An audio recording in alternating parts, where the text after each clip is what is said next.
আসসালামু আলাইকুম ওরহমতুল্লাহি ওয়াবারাকাতু। সুপ্রিয় দর্শক, আশা করি আল্লাহর অশেষ রহমতে ভালো আছেন এবং সুস্থ আছেন।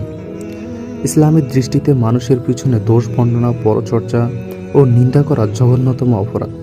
ব্যক্তির অনুপস্থিতিতে তার দোষ কুটি আলোচনা করার নামই হলো গীবত বা পরনিন্দা। এই গীবত হতে পারে কথায় বা ইশারায় কিংবা লেখনীয় মাধ্যমে। গীবত যেভাবেই হোক তা মানুষের দুনিয়া ও পরকালে লাঞ্ছিত হওয়ার অন্যতম কারণ। আরবে গীবত শব্দের অর্থ পরনিন্দা। গীবত বা পরনিন্দা যে করে আর যে শুনে উভয় সমান অপরাধী।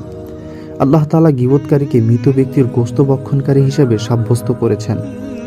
আল্লাহ তাআলা বলেন, হে ঈমানদারগণ, তোমরা একে অপরের পিছনে নিন্দা করো না। তোমাদের কেউ কি স্বীয় মৃত ভাইয়ের গোশত ভক্ষণ করতে পছন্দ করবে?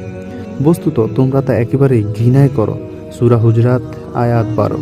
হাদিসে গীবতের পরিচয় হযরত আবু হুরায়রা রাদিয়াল্লাহু তাআলা আনহু থেকে বর্ণিত। একদিন রাসূলুল্লাহ সাল্লাল্লাহু আলাইহি সাল্লাম সাহাবাদেরকে জিজ্ঞেস করলেন, তোমরা কি বলতে পারো গীবত কাকে বলে? সাহাবাগণ আরজ করলেন, আল্লাহ তার রাসূল ভালোই জানেন। তখন তিনি প্রিয় নবী হযরত মুহাম্মদ সাল্লাল্লাহু আলাইহি সাল্লাম বলেন, গীবত হলো কোনো ব্যক্তির অনুপস্থিতিতে তার এমন দোষকুটি বর্ণনা করা যা শুনলে সে অসন্তুষ্ট হয় এবং অন্তরে আঘাত পায়, এটাই গীবত। অর্থাৎ কারো অগোচরে তার এমন দোষ বলা যা বাস্তবে তার মধ্যে আছে, তাই গীবত বা পরনিন্দা। তিরমিজি। অন্য হাদিসে প্রিয় নবী সাল্লাল্লাহু আলাইহি সাল্লাম গীবত পরিচয়ে এভাবে তুলে ধরেছেন। একদিন কোনো প্রয়োজনে এক বেটে মহিলা রাসূলুল্লাহ সাল্লাল্লাহু আলাইহি সাল্লামের খেদমতে আসেন। সে মহিলা চলে যাওয়ার পর হযরত আয়েশা রাদিয়াল্লাহু তাআলা রাসূলুল্লাহ সাল্লাল্লাহু আলাইহি সাল্লামের নিকট ওই মহিলার দৈহিক কাঠামো, বেটে হওয়ার কুটি বর্ণনা করেন। হযরত আয়েশা রাদিয়াল্লাহু তাআলা আনহার কথায় তার চেহারা মলিন হয়ে গেল। রাসূলুল্লাহ সাল্লাল্লাহু আলাইহি সাল্লাম বলেন, আয়েশা, তুমি ওই মহিলাটির গীবত করলে। তুমি এমন কথা বললে যা সমুদ্রে নিক্ষেপ করলে সমুদ্রের পানি রং পরিবর্তন হয়ে কালো হয়ে যেত। আয়েশা রাদিয়াল্লাহু তাআলা আনহা বলেন, তার বেটে হওয়ার কথাই তো বলেছি এবং ওই ত্রুটি তো তার মধ্যে রয়েছে। রাসূলুল্লাহ সাল্লাল্লাহু আলাইহি মাফ না করা পর্যন্ত মাফ হয় না। তাফসিরে মাঝারি।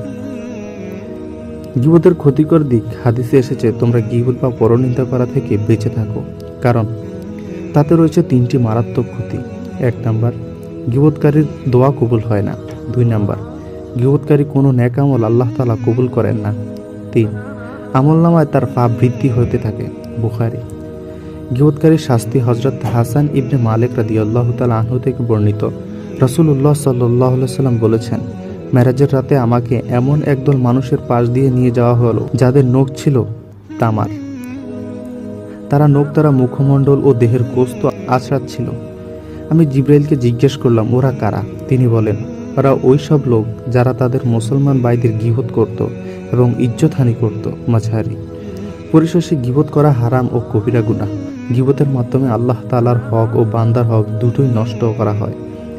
মানব জীবনে পরনিন্দা ও পরচর্চা পরস্পরের মধ্যে শত্রুতা সৃষ্টি করে, বিদ্বেষ জন্মে ও সমাজে শান্তি শৃঙ্খলা নষ্ট হয়। তাই গীবত পরিত্যাগ করা অত্যন্ত জরুরি। গীবত পরিত্যাগে প্রিয় নবীর নসিহত মেনে চলা অবশ্যই হাদিসে এসেছে। হযরত আবু হুরায়রা রাদিয়াল্লাহু তাআলা আনহু থেকে বর্ণিত, রাসূলুল্লাহ সাল্লাল্লাহু আলাইহি ওয়াসাল্লাম ইরশাদ করেন, তোমরা একে অপরের নিন্দা করো না। আর পরনিন্দা হলো অপর ভাইয়ের এমন দোষ বর্ণনা করা যা তার অপছন্দ। যে ব্যক্তি অপর মুসলমানের দোষ অনুসন্ধান করে, আল্লাহ তার দোষ অনুসন্ধান করেন। আল্লাহ যার দোষ অনুসন্ধান করেন তাকে লাঞ্ছিত ও অপমানজনক শাস্তি দেন। তিরমিজি। আল্লাহ তাআলা মুসলিম উম্মাহকে মানুষের ব্যক্তি, পরিবার ও সমাজ তথা